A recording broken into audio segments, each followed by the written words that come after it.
Hey, Christian, what's the one thing we have no control over on set? Our bowel movements? Wait, no, that's not the right answer, is it? Wait, it's the weather. It's the weather. But that is a good one. I mean, 16 hours there's on nothing set. that strikes fear in me more than like, oh no. That's why I generally, as much as I love, and I know that there's so many great caterers out there, I'm not coming for anybody. I'm just saying my body and catering can sometimes not be great. So, Yes. But I get it. The weather, sure, the weather. Yes, the weather. Yeah, people are always freaked out about weather, mostly on the client side. We deal with it all the time, but mostly on the client side, no matter what location you're shooting in. It's because there's always money tied in it.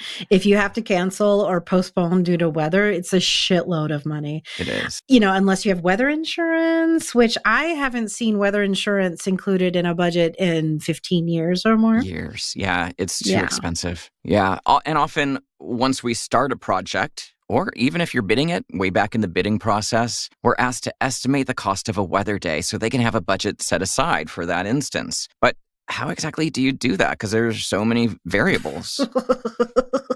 I ask myself that question every single time. Does the rain come on your most complex day with cranes and special effects and all 150 extras? Or does it come on the simplest day when you're just doing a product shot? My motto is to always give the worst case scenario. So when you are estimating, just pretend it's going to happen on the worst day. Then you're covered. Exactly. Yeah. And then things like, what if the rain lasts for 3 days, but your budget only covered 1 day cancellation? So, you had to caveat that those costs are a 1 day push. If you have to push 2 or 3 days, it's going to cost that or incrementally more. You had to caveat the hell out of it. Yeah, so many questions. But by the end of this 30-minute episode and my cocktail, you're going to understand our ways of budgeting and preparing for a client and weather day. Yeah, grab yourself a drink and stick around for this episode. Welcome to the Producers Happy Hour with your hosts, Sister Christian and Lawrence Lewis. We're two producers with over 20 years of experience each, chatting over drinks about what it means and what it takes to be a good producer. Join us for insightful interviews and informative show topics that will help you get through your toughest jobs, biggest production challenges, and most difficult clients. So grab a drink. You're going to need it. And let's get to it. Because making shit is hard. How you doing? I'm good. Wintertime in LA.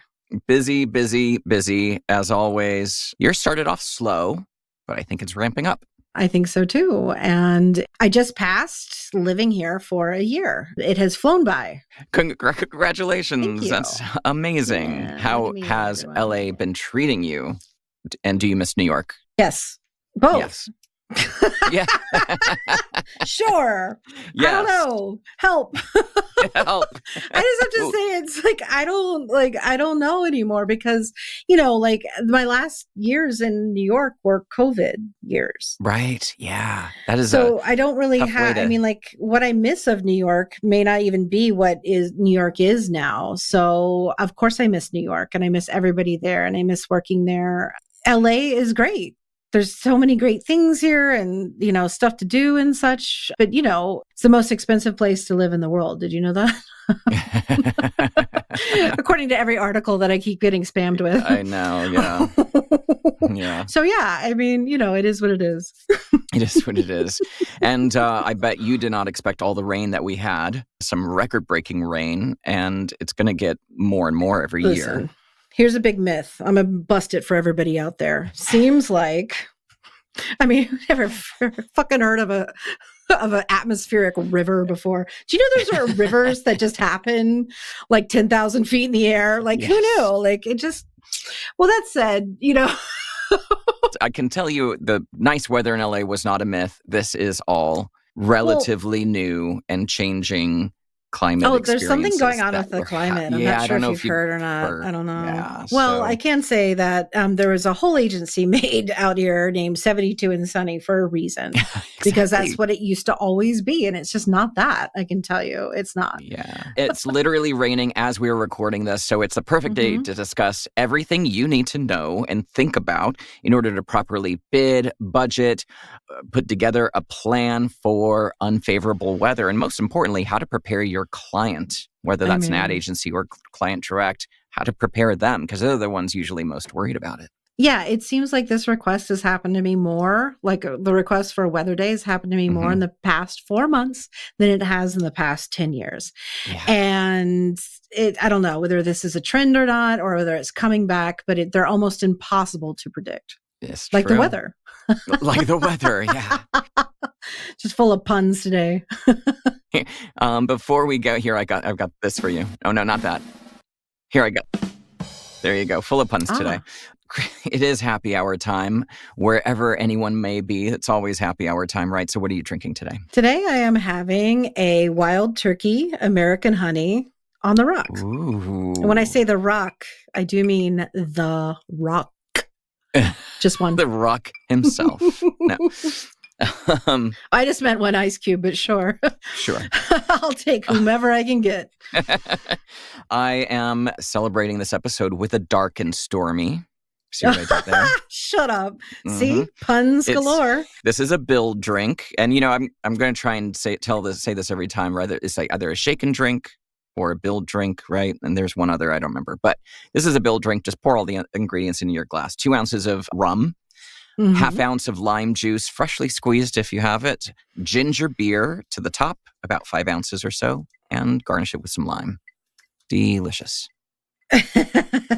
Delicious. Dark and stormy. Okay, well, look, we cover a lot of topics on these episodes, and there are often a lot of external sources, links, articles, and information that go into the detail on the things we chat about. And we love to share that information, that supporting information, in our listeners' newsletter. We also share some important industry news as well. Keep you up on all the gossip, because our industry is changing faster than I can drink this cocktail, although I'm really fast at cocktail drinking. Me too.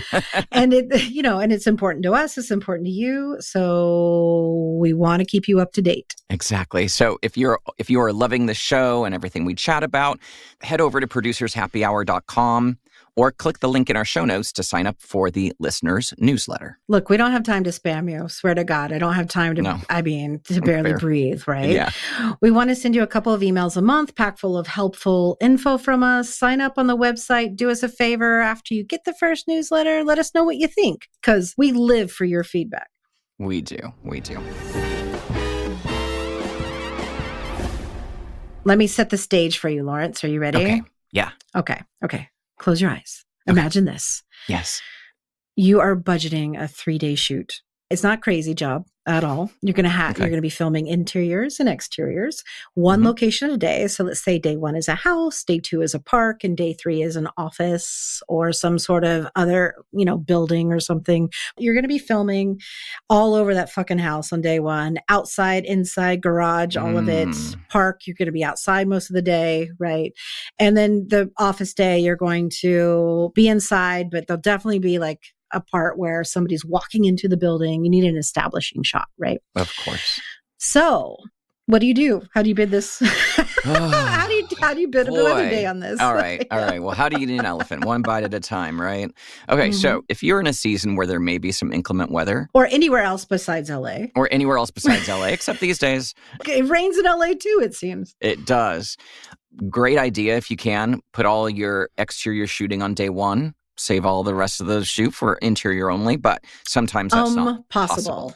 Exactly. I will tell you that right now. Unpossible. So how do you do it? So basically, when you're asked to put together a weather day, you have to come up with a scenario, just like Sister did. Well, you got the job. But then what's the bidding scenario? The bidding scenario is let's say you scouted Thursday or Friday, you did fittings Monday, pre-pro on Tuesday. Your shoot is Wednesday, Thursday, Friday. Yeah. Let's say it's Tuesday morning, and all of a sudden there's weather. A hurricane, a bomb cyclone, a snowstorm, atmospheric river, something. You get a call from the agency. Everybody's panicking. What do we do? And you have to figure out if you're going to shoot or not, and what the cost would be if you cancel that day and either slide the whole schedule by a day. So Thursday, Friday, Saturday, right? Thursday, Friday, Saturday, or you move Wednesday's shoot to Saturday. Right. And then you just pick up on Thursday. with the Right. regular Well, there's plan. so many scenarios like that you can you can spin your wheels coming up with the different scenarios on how to give a weather day money, right? Right. So we suggest that you just pick one. Pick the worst. Yeah, exactly. The scenario is that you're going to push a day. If you put this weather budget together back when you were bidding it and you have no idea what the weather is, if you plan for the worst, which is the day before, right? Yes. You're already going to pay everybody for that. You're already going to pay everybody. So that's the worst case scenario. If you find out the week before, hey, there is a weather system coming, there's no doubt, let's postpone the shoot, you're going to spend less. I mean, you'll still spend money, but it'll be a lot less the week before. Right. So your weather day budget protected you, right? Because you're bidding for the worst case scenario. Okay, so now we've done that. We know the scenario. How do you do it, sister? How do you start putting those numbers in the thing? Okay, so let's just take our AICP bid, the 300 line number budget, right? And then I just, first thing I do is I eliminate everything I make a copy. Actually, the very first thing that I do is save it as weather day budget. Yeah. Otherwise, then you're rebuilding. But yeah, so I make a copy of it, save it as the weather day budget. Then what I do is I remove everything from 1A except for one day for the production department. Why is that? Well, because, I leave one day of wrap in for producer, for PM, for coordinator, and the office PA. And that's just in case something does arise, like an insurance claim. I mean, you're still going to be working that day, the day before. Like if your shoot cancels on Tuesday afternoon or pushes a day on Tuesday afternoon, Wednesday, you're still working. It's still a prep day. So it's still an unaccounted day that you did not know you were going to have. So I leave that in one day. There you go. Then I go to 1B and I take it all down to one day. Then I go onto the page 2 and I take out casting. I take out, I leave in 30-40% of the location fees because you will still have spent that. Permitting and all of that's still spent. I leave in catering because you have to speak to your caterer, but there still could be a cancellation cost there too. Yeah. Essentially, by then they've already shopped, right? Exactly. Like they bought all the groceries. And the laborers they've probably already prepped. Yeah. Yep. You've probably already paid labor on the chefs, right? Wardrobe, I usually take the wardrobe money out because, everything's been shopped. The fittings have happened, everything. So just, leave that alone or take that out. You don't need that in. I will, for art department, I'll leave a day in for everybody just because you don't know what you don't know. And you'd always planned on this, everything being returned on the following Monday. So it's all, those rentals are usually encompassed. But I do leave in the gear. Yes. So when I get over to the camera and stuff, you had originally rented it for 3 days. And yes, of course, you can talk to the camera house, but essentially you may have to pay some fees there because they may have been expecting it back by a certain point, and then they have to push, then they have to do sub rentals. It could become a hurtful thing. So I leave that stuff in. Then I take out hard drives, that kind of stuff. Yeah. Things that you just are purchases, right? That you've bought and paid for, then you have. What assets do you have? You retain those. Yeah. And then I leave in, your director's got to get paid. And so a lot of people forget that, they only, the director should only get the shoot days that they worked, but no, they were also booked for that particular shoot day. So they should get an additional fee. Yeah. Exactly. And then lastly, if you have bid for talent, then I would say that I would leave a session fee in for all the talent, because again, if you've already booked them and they were meaning to work on Wednesday, then you have to pay them. And going back to bidding the worst case scenario, if one day you have 4 talent, the next day you have 35 talent, you should be bidding the 35 talent day. When you're budgeting it, you don't know how your shoot schedule lays out and what is filming on which day. So you should always, again, prepare for the worst day. If you have one day of Steadicam, then you should absolutely put that one day of Steadicam person and equipment into your weather budget. Absolutely. Cover yourself for every single thing. Christian, why are locations always such a hassle in our jobs? I know. And I get all kinds of jobs. Like, here's one for you. Celebrity interview. Celebrity lives somewhere like Memphis, Tennessee or Minneapolis. So I have to find a location near their house that is for a simple interview, but it still needs to be like a loft type setting. And it needs to be on the first floor versus like on the third floor walk up. Right. And the surprise, the budget does not have a proper location scout in the budget. Yeah. What do you do? I mean, I've used marketplace stuff. I've certainly used Airbnb for this, but that can be a time suck, and dealing directly with homeowners is like, no thanks. It's a nightmare. And like you said, sometimes I get on a job so early, I've got to do some pre-research before I can bring a scout on, or there aren't enough scouting days in the budget. Guess what? That's your job. Exactly. And I've used those marketplaces too, but there's like a million steps between us seeing a listing that we think could work, the director loving it, but us actually seeing it in person and booking it and securing it and doing all that. It can just be a nightmare. Well, drumroll, please. Yes. That is where our friends at Ave come in. Yes. Ave are the first nationwide location scouting company. Ave has a huge private network, and you can save a ton of time and money getting you the perfect location wherever you need it. Simply fill out a quick form. You'll be paired with an amazing location producer, and you'll receive a curated report with the best location options for your project. From there, they'll handle everything from walkthroughs to negotiating your location agreements and even permitting if needed.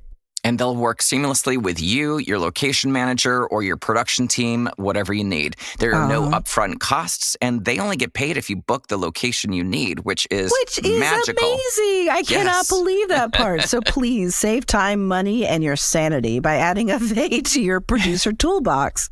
Visit Ave at avvay.com. You're not going to regret it, I promise. And tell them we sent you. Okay. Yes. Now that you've laid it all out, I want to bring up some things. And this is all things that should be caveated when you turn in this weather day budget, bid, estimate, whatever. But some things that come to mind, like when you're talking about art department, take out all those costs. There may be a specialty prop that you had already booked for that day, like a picture car. Right. And that picture car is going to have to come back. So you should talk to your art department to kind of say, hey, are there any special items that we're going to get an extra bill from? Because, most of the props and set dressing you've rented, it's usually on a weekly rental. So you're pretty safe with all that. But if there's any specialty things, special equipment that you only have for that particular day, then you're going to have to put that in. Back in as well, right? Yeah. So in the scenario that we're talking about, where we're pushing from Wednesday, Thursday, Friday to Thursday, Friday, Saturday, some of your departments will get into a sixth day. Like your, wardrobe department, probably some art department, probably. I mean, if you did your tech scout the week before, you should be safe there. But yet you should definitely caveat with, this does not include overtime or sixth and seventh day charges due to pushing because of weather. Exactly. In some situations, if the shoot's Wednesday, Thursday, Friday, and you have a weather day, maybe your location, talent, or some key crew aren't available Saturday, Sunday, or you can't get the permit or something, and you have to move that day to a Monday. Now that means you have to hold everything over the weekend. Yeah. And so you have parking costs. You have, you have to, make sure that if you were originally on a 3-day weekly rental, you would possibly be okay. But some markets charge you per day. They don't have a weekly rental. Exactly. You should be aware of that. And weekend holds, these are negotiating points, but you can come up with all these scenarios, but you just have to bid one, and you have to clarify it. And in your bid letter for this weather day budget, it should say something about, this assumes a single day push of the schedule, does not include, hold fees, weekend fees, down days, downtime, all of that kind of stuff, just to make sure you're covered. Travel costs. Yeah. It doesn't cover any of this. This literally covers what if you had to pick up your first shoot day and put it at the end of the shoot. That's it. Right. Exactly. Good thing to talk about travel costs as well. It's another day. If you're on location, it's another day in the hotel. It's another day of per diem for everybody, right? So you got to keep that in there. And then here's an interesting thing that can catch you, not always, but it can catch you up sometimes. It's like, you put in these rates for like equipment. Yes. Right. And you can say, 3 days at $4,500 a day for, a grip package or something like that. That's a kind of a made up number to get you to a whole number at the end that you feel safe with. 20 grand. Okay, great. Do I feel safe with my grip package at 20 grand? No, I don't. But okay, let's just say 20 grand, whatever it is. Does that feel like a safe number? Yeah, sure. 3 days, blah, blah, blah.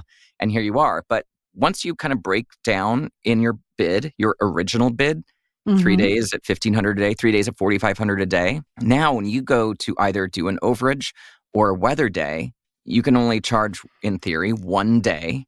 So now you got to put one at, and they're going to hold you to whatever rate you put in there. So if you kind of fudge those numbers just to get you to a sum total that looks good, you're going to bone yourself on the weather day because it might actually be your first 2 days were $7,500 a day, and on day 3 you drop down to just a small $2,500 run gun package. Yeah. So when you amortize equipment package, so it's even over 3 days, it can hurt you when you had to qualify it. Yeah, quantify. Yeah, and then I have the opposing view on that when I just had a fucking budget looked at by a cost consultant. Vomit as I vomit right now. And I had put trucking in because we were going to have a cube truck for a week and $1,200. And it got to seems high. And I was like, great. So here's 7 days at $225, and it came out to like $1,500. Yeah. So so take that, cost consultant. So I think that you're right. There is a balance, and there is something to be said about putting in your lump sum fees, because then you can divide it up as much as you possibly can later. Just know that, sometimes that's the way to go, and sometimes like breaking it completely out is the way to go, and you'll never know until until somebody calls you out on it. Exactly. Just doing the best we can. Exactly. It's like every single production company has their own guidelines. So have you had some crazy weather experience that you just didn't expect, or kind of caused a little bit of strife? Oh, yeah. One I will tell is January of 2021, 2 years ago. And I was filming in Dallas.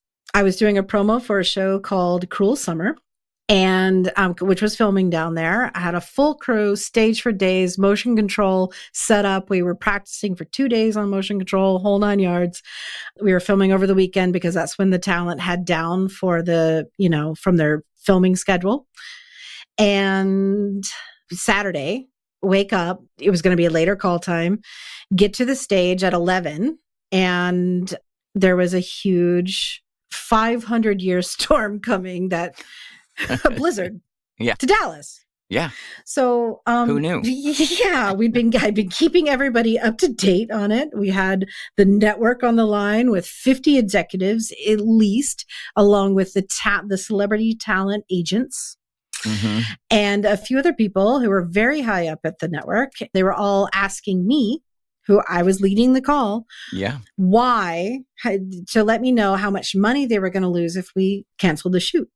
And all I could stick behind was safety. Yeah. It's all I could do was say the safe thing to do right now is to cancel this shoot because it's coming and it's going to be bad. People in Texas do not know how to drive in the snow.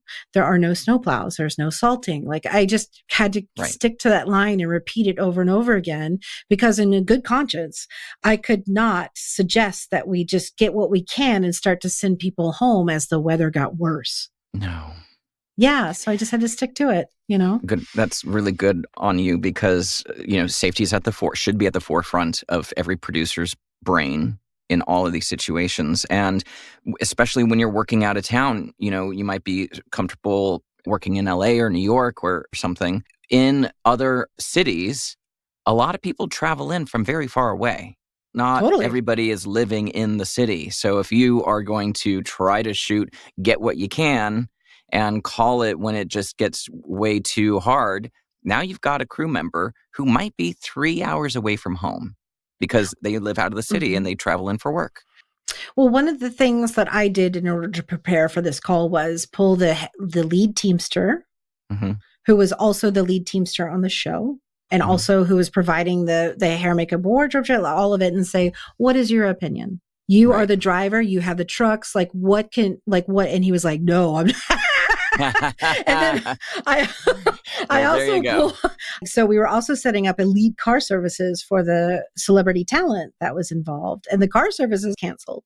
And when somebody like Music Express or BL, when they cancel, just it's done. Like that those are professional drivers. They know what they're doing, and if they're nervous and they won't drive in it, why are you risking your script supervisor's life or your PA's life who is driving an equipment truck who may not have that much experience? Why? Don't, basically. And also, one thing we didn't mention was the cutoff time for canceling a day. It's late right now. It's 4:00 in the new contract. Is that right? I think so, but I would say that, especially if it's busy out there, you owe people money. They've turned down work for this day. Yeah. Don't try and pull that. And some smart agency is going to say, hey, we have until 4 with the crew and we don't have to pay them. You're going to have to be prepared to have that conversation and protect your crew because they should get paid. Yeah, if they cancel and then you're looking to push a day, then you're going to have to be replacing your entire crew for that third day. Yeah. All right, here's the other half of it. How do you prepare your client/agency for weather? Because Lawrence, you should take this one. I can tell you. Captain Diplomacy, let's go. They're often very panicked. The call that I always get goes like this. So what's our plan if there's weather? Yes, Lawrence, what is our plan? Our plan is either we're going to shoot through it or we're not going to shoot. Yep. I know, there's two. Those are the two options. You got two choices here. We could rewrite the entire script and redo. I know, I'm kidding. I mean, if you do have the ability to swap a location, if there's one all-day interior and you can swap it, of course, you're going to do that.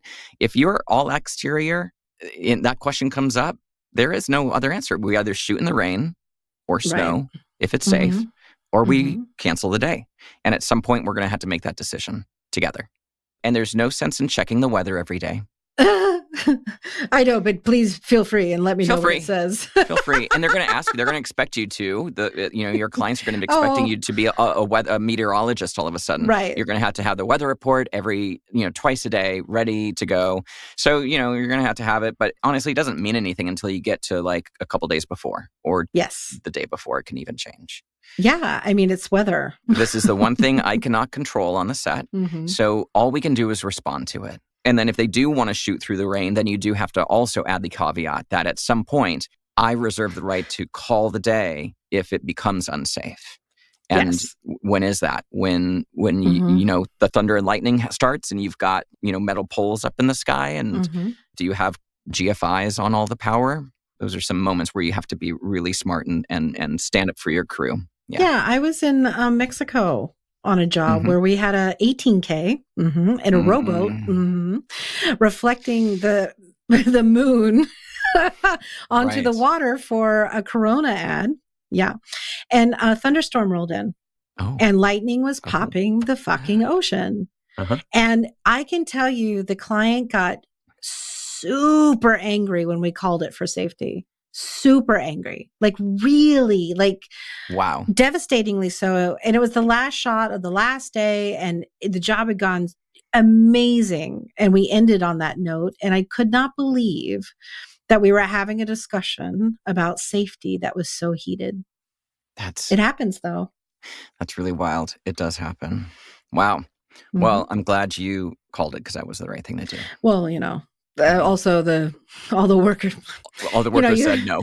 You have a lot of people looking at you at that moment. And it takes a big set of gonads to call it, but you there was no question in my mind. You're in a high stakes position with a lot of money at stake. In a foreign country, can't get a hold of anybody at the production. It was a scary moment to even be on the beach let alone the two people in the rowboat turning the light on and off. Yeah. Which I'm laughing because it was so horrible. I have two quick stories. One, I called a weather day the day before. I believe it was Miami, Florida, which the weather can change on a dime. In a second, exactly. And at some point, I didn't call it. We collectively made a group decision, agency, client, and everybody involved. Yes, let's call it. Done. And of course, the next day was sunny and gorgeous. The storm went through in the middle of the night, and it was a glorious day. And that definitely made a lot of people very unhappy. Oh, very yes, unhappy. But that was a collective decision. But in the end, as the producer, it falls on you. Yeah. I know. The other one was great. We decided to shoot. This was a car driving package, right? Shooting all these scenarios, beach, Rockies, desert. Yep. And each of them had a little scenario. Somebody pulls up to this diner. They come out of the diner. They come in and change a time. Little scenarios all throughout the thing. And it was raining one day. And we decided, let's shoot through this. Let's shoot in the rain. Yeah. People drive in the rain. It's great. It's a great addition. Let's do it. Free rain. I like the common sense involved with that. Yeah. People drive in the rain. So let's do it. So we did. So we were filming through the rain. This was a multi-day shoot. And this forecast started to look like it was no longer going to be raining. Oh, boy. But we had more of that scenario to film. So we then had to bring on rain towers to simulate rain so we could match what we had, the work we had to do in the future in case it was no longer raining. Oh, that sounds, I mean, like, that was the reverse turn the water problem. hose on. Exactly. Like, water that's trucks. all they are. They're expensive water hoses. Yeah. With a water truck following you around. And I don't think we ever had to use them. I think it did rain appropriately.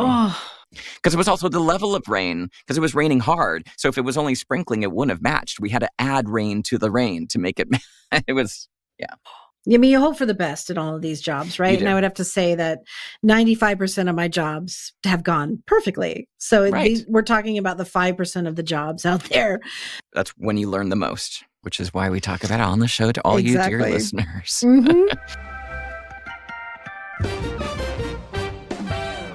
All right. So what are the main takeaways? Bid for the worst case scenario. Yes, definitely bid for always bid for the worst case scenario, especially because you have no idea what it's going to be. It's always going to change. Yeah. Oh, yeah. So you want to have your the number as beefy as you can going into it so that you're mitigating at least some of their concerns, even though it could double by the time the shoot day really rolls around. You want it to be bulletproof. Because when you turn it in, and if it's beefed up, but unrealistically, they're gonna sniff that out. So it needs to be beefed up, but it's got to be bullet. You have to have answers for every piece of money that's in there. Yeah, and then secondarily, I would say don't forget to caveat the shit out of it. Like this is based on everything. A week in advance. Like whenever you're doing the budget, you should this is based on a week in advance of this particular city that we're filming in. I mean, all bets are off once we get into the situation. Everything. You got to caveat it. Yeah, this means when the decision is made by 10 a.m. on Tuesday, the day before, no later, 1 minute later, it might be more money. All those things. Caveat. Yeah. And then third is to just have those conversations with whoever your counterpart is on the agency or client side. Yes. Let them know it's out of your control, what the plans are. If you do have the ability to shift a location, sure, do that. But the plan is either we shoot in the rain or we don't shoot that day. Walk them through those scenarios. Takes a little bit of hand-holding to make everyone feel safe and that you are paying attention. That you're thinking about everything and that you're doing your job, which is everything all the time, endlessly. In more ways than one. Christian. All the ways. It's been a delight today. Yes. How do people get a hold of you? Cheers. SisterChristianProduces.com. Lawrence, if people want you, how do they get you? Ooh, 2 ways. For voiceover work, which I've been doing so much of and I love. voiceoflawrence.com. For producing, lawrencetLewis.com. Love it. Thanks, y'all. Love it. Bye. Producers Happy Hour is brought to you with the help of the handsome Christopher Daniels, who is a design and branding specialist, and Brendan Russell at podlad.com, who is our fabulous editor. If you enjoy this podcast and want to dive deeper, subscribe to our listeners' newsletter. Simply go to producershappyhour.com to sign up. Thanks for listening, and remember, enjoy happy hour while you can. Because making shit is hard.